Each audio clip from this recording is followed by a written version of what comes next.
Hello everyone. Today we are going to discuss about how the land is distributed between the farmers.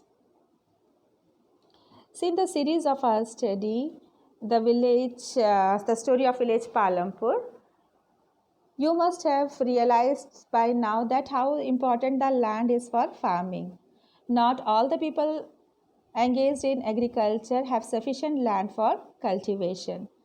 See, if you see the farmers here in Palampur or the families, how it is distributed. See, out of 450 families in Palampur, 150 families, they are mostly Dalits. They are of low caste. They are landless. They have no land for cultivation.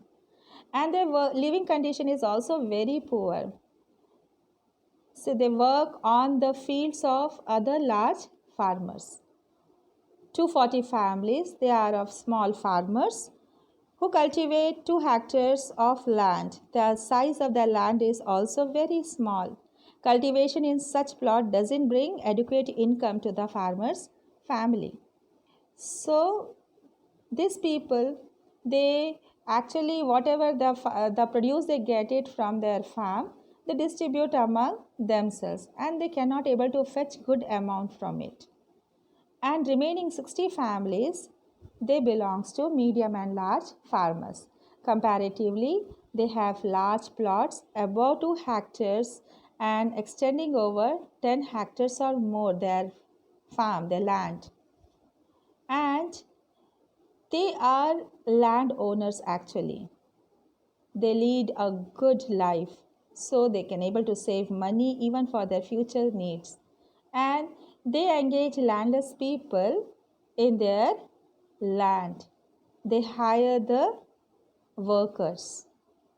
This is what is the number of families in Palampur and the land in hectares, how many land they possess, and the condition of their living. In our textbook children, here also in figure 1.5, Palampur village distribution of cultivated land is given. Based on this picture, let us try to understand and analyze this, what it says. See, this picture if you see, it is what is shown here in this picture. You can see a large number of small plots scattered around the village in this picture, and these are cultivated by small farmers. On the other hand, more than half of the area of the village is covered by the plots that are quite large in size in Palampur, and there are 60 families of medium and large farmers who cultivate more than 2 hectares of land. And a few of the large farmers have land extending over 10 hectares or more. See, based on this picture, can you shade the land cultivated by small farmers? Yes. See, the shaded rectangular land, if you see, that is what is the land which belongs to the medium and the large farmers, and this land is cultivated by small farmers because that these medium and large farmers, they hire the small farmers as the land laborers, and this land is cultivated by the small farmers. Why do so many families of farmers cultivate such small plot of land? Because the land in Palampur is fixed and 75% of the people who are working are totally dependent on farming for their livelihood. Since the land is fixed and maximum people are dependent on land for their livelihood, they are forced to cultivate small plot of land.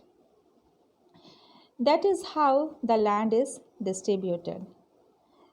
One more graph is given in our textbook, that is distribution of cultivated area and farmers.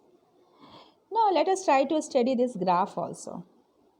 See, the purple shading is shown for the small farmers here in this graph, and the yellow shading is given for medium and large farmers. Now, for cultivated area,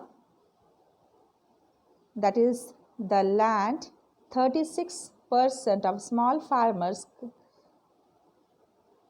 they cultivate less than 2 hectares of land. whereas medium and large farmers, they cultivate more land. Number of farmers, if you see, 80% of the farmers are landless, small farmers, whereas 20% they belongs to the medium and the large farmers. Now, based on this, would you agree that the distribution of cultivated land is unequal in Palampur? Do you find a similar situation in India? That is the question given. So, yes, we agree that the distribution of cultivated land is unequal in Palampur. Now, how can we say that? Because out of 450 families, 150 families are landless, 240 families cultivate small plot of land that is less than 2 hectares in size, whereas 60 medium and large farmers, they cultivate more than 2 hectares of land. Do you find the similar situation that exists in India? Yes, a few of them have land existing. Like here for Palampur, here it is written, a few of them have land extending over 10 hectares or more, which shows that medium and large farmers have more land, though they are numerically small. This clearly shows the inequality in the distribution of cultivated land. According to this graph, a similar situation exists for India also, which means that 80% of the small farmers cultivate only 36% of the cultivated area, whereas 20% of the big farmers cultivate 64% of the cultivated area, which again shows that there is inequality in the distribution of cultivated area in case of India as well as in Palampur. So this is about the land distribution in Palampur.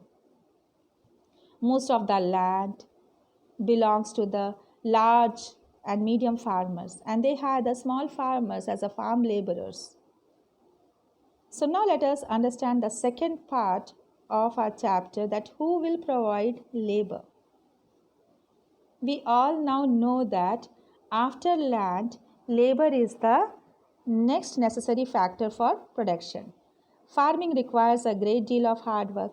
Small farmers, along with their families, cultivate their own fields. Thus, they provide the labor required for farming themselves. Whereas medium and large farmers, they hire farm laborers to work on their field, or they work on their fields. So it is quite clear that medium and large farmers, they hire farm laborers, and the small farmers, along with their families, they cultivate their own fields. So this type of scene also be seen in, or the scenario you can see there in UP, Bihar, where the pressure is more on the land, where the people do intensive cultivation, intensive agriculture, and in a small plot of land they cultivate the crops, or they cultivate the farm products, and whatever they get, the produce, they distribute among themselves. But what about those who are landless? They are compelled to work on large farmers' fields. So let us see again.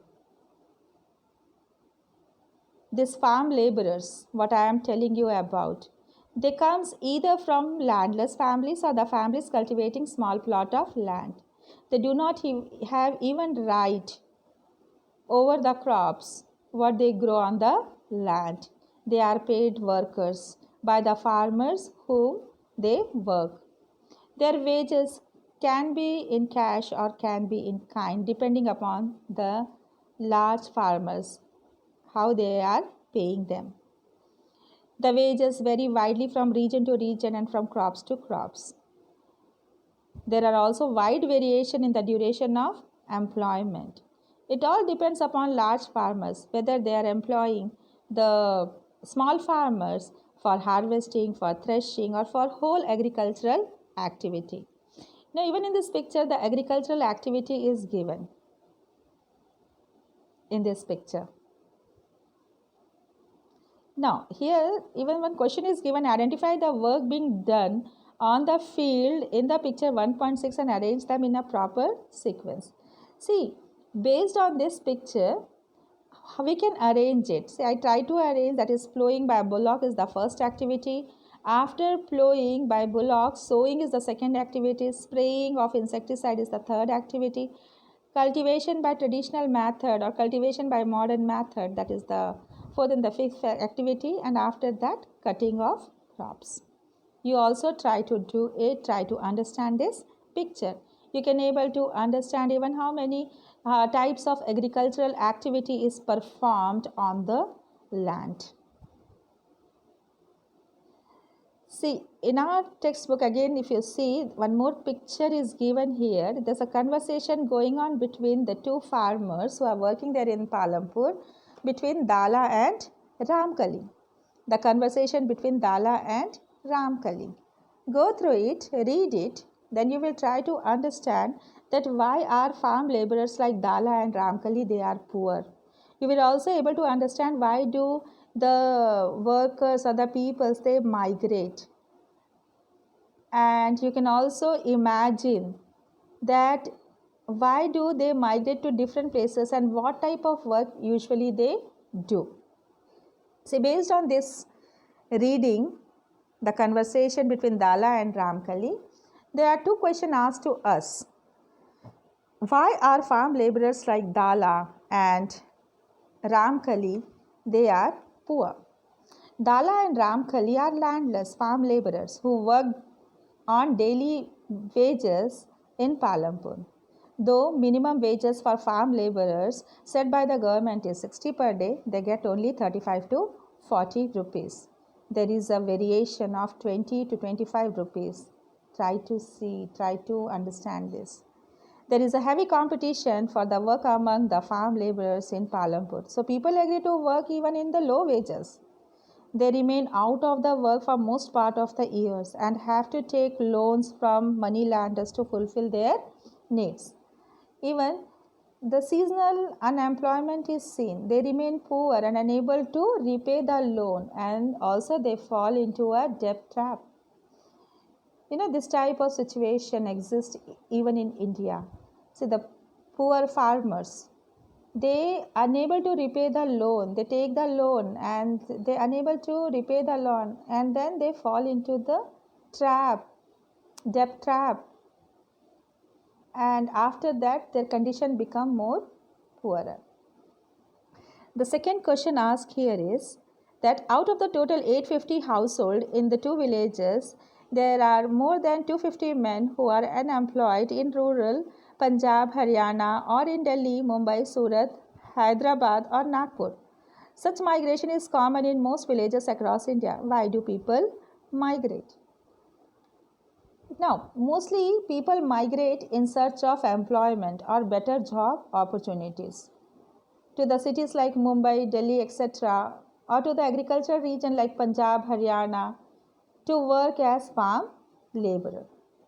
This migration usually takes place when people are unemployed or in extreme poverty, which may be due to lack of land, may be due to displacement, may be due to the negative impact of natural disasters, say like flood, drought, earthquake, etc. Now we can relate it with the present scenario also here in India. Now all over the country there is a lockdown, and now the government is thinking different ways and means how to migrate those casual laborers to send them back to their own states. The government is trying hard. So we just have to understand that people do migrate from one region to another region, or one place to another place, or one city to another city. And mostly these people migrate in big metropolitan cities where they can get job as casual laborers, as agricultural laborers, etc. The another question it is given here in our textbook, that is, can you describe based on your imagination the work that the migrants of Ghausipur or Majauli might do at the place of their destination? See, the migration from these two places who went to the cities will find work as Obviously, industrial workers, street hawkers, rickshaw pullers, casual laborers. Those who went to rural areas in Punjab and Haryana will probably work as farm laborers, since agriculture is the main occupation of the rural people in these states. So today we had learned about who provides the labor and how is the land distributed in Palampur, and we also try to relate it with our country India. Go through each and every slides, read your textbook. If you have downloaded PDF, just go through it. You will able to understand the content or the matter given. Try to think about it, try to meditate on it, and also we will be giving you question answer when and where we can able to give, be in touch. And in our next session we are going to learn about the capital needed in farming, and the next we will take about the sale of surplus farm products. So till then, thank you so much.